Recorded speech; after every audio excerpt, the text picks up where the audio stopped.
I was driving down the interstate and got a phone call from Diana Rue Johnson, and I couldn't believe it. I think I might have said really like 3 times and hit my hands on the steering wheel.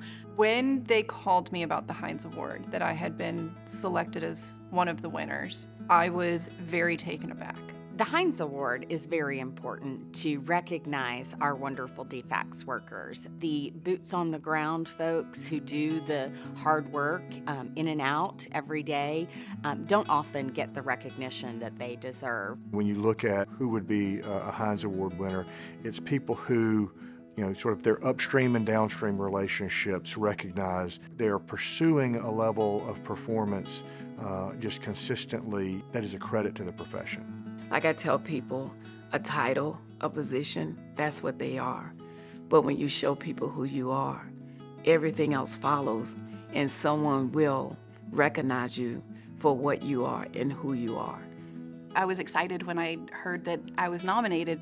I just thought somebody else would get it because there's a lot of us out there working really hard every day to try and make a difference. I don't do it for money. No one in social work really does. I don't go out there seeking attention for it or awards for it because it's just something that I would do every day.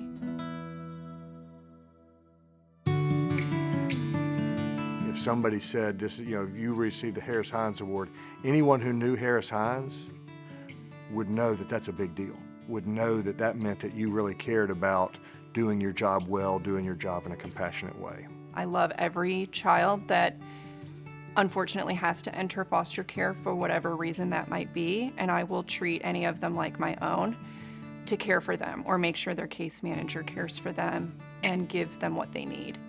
I want things to go well, right? And this isn't a job where you can really control that.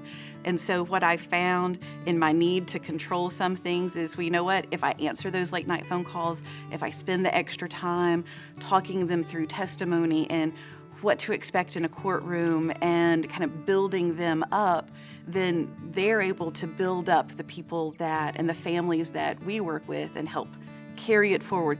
I can call Jennifer anytime Jennifer answers the phone. It can be 9 o'clock at night, it could be 10 o'clock at night. Jennifer acts like it's 9 o'clock in the morning or 10 o'clock. She doesn't have a time. And we make things happen. And that's what is so important. Harris Hines was a figure and personality that was larger than life. And that was not a product of him being a Chief Justice of Georgia or being a judge. He was larger than life because he loved people. He was interested in the lives of young people and how lawyers and judges and systems that we are touching and connected to could positively impact those lives.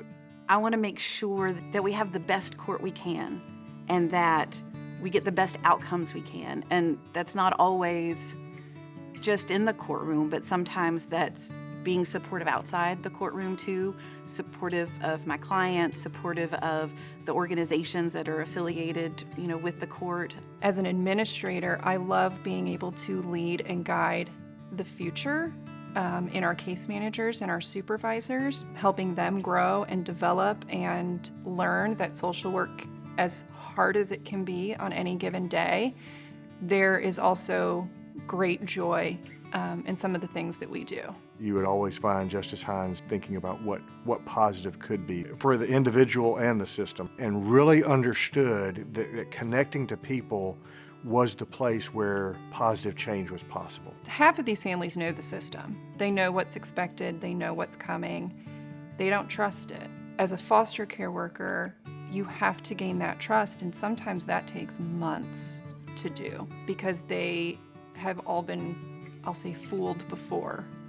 They wanted to trust somebody, but then they didn't help. It's a unique skill or a rare skill to have people that have that ability to stay focused on the individual, making sure that we're thinking about what's happening to the person, but also understand how that translates to a system. I try to be candid and honest with everyone with what I'm doing and sincere, because honestly, like that's one of the best ways I think to represent my client is to have good relationships with opposing counsel, have good relationship with the court, with all of the other stakeholders. That doesn't mean that I'm not frustrated or grumpy or irritated sometimes, but I'm still always being honest and sincere with whatever it is that I'm feeling. When an attorney or a judge or a case manager is struggling with finding something, we're going to fix it. That's just how it is. We'll do the best that we can and think outside the box. I have a whole team behind me, behind the scenes, that's also helping doing that work. I'm proud of Katie. I think that if every office had 5 Katies, our child welfare system would be impacted tremendously. I think it's that sense of family and that sense of teamwork that really keeps us going. The amount of emotional investment that it takes to do that job well and still come home and be healthy in your own right and be healthy in your personal relationships is no small thing. It's tiring, and sometimes you might look at the phone and be like, I don't really want to answer that. But then you just answer it anyway. And then you plan vacations. DFCS workers just don't get the recognition that they deserve. Their job seems Herculean at some points. They're on call all the time. They deal with abuse and neglect and hard things, really hard things. There are really, really bad days sometimes with DFCS where you will struggle and cry and not want to come back. But you've got to find at least one thing good in every day. And sometimes those signs just kind of show up one day. You get a random phone call from a family and says, oh my gosh, you're amazing, thank you. But sometimes you just have to find it yourself. Oh, I completed 3 things off my to-do list. That's my, good thing for the day. I always try to find a silver lining. Like in just the worst possible scenario, what's my silver lining here? And sometimes it's a hard stretch, but I can usually always find one, even if it might not, make the most sense to other people. But at the end of the day, when you can see them reunify or find their forever family or whatever it might be, to see them grow, that's why I do it.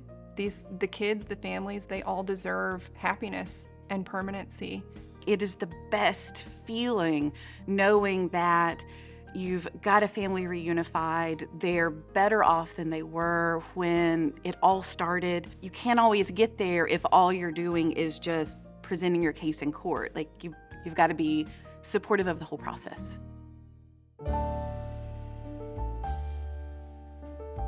A title is a title.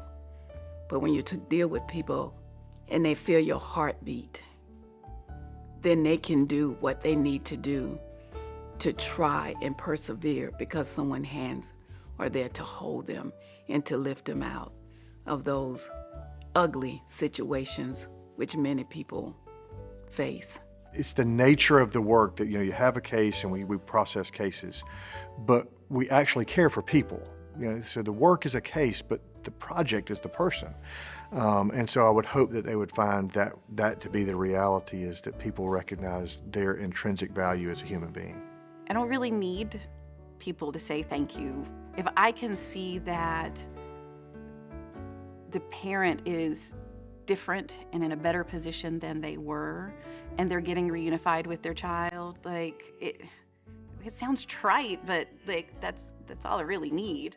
Let's give them some grace, right? We hear that a lot in our office. Give some grace. I think if all of humanity did that, I think we would be in a much different place. When I think of Justice Hines looking at what followed and looking at the work that's continuing in this place, I know he'd be optimistic. I know he would be encouraging and cheering us on because he didn't know any other way to be. And I also feel pretty confident that he'd be saying, don't you think we can do a little bit more? That's one of the things that's our responsibility in his absence.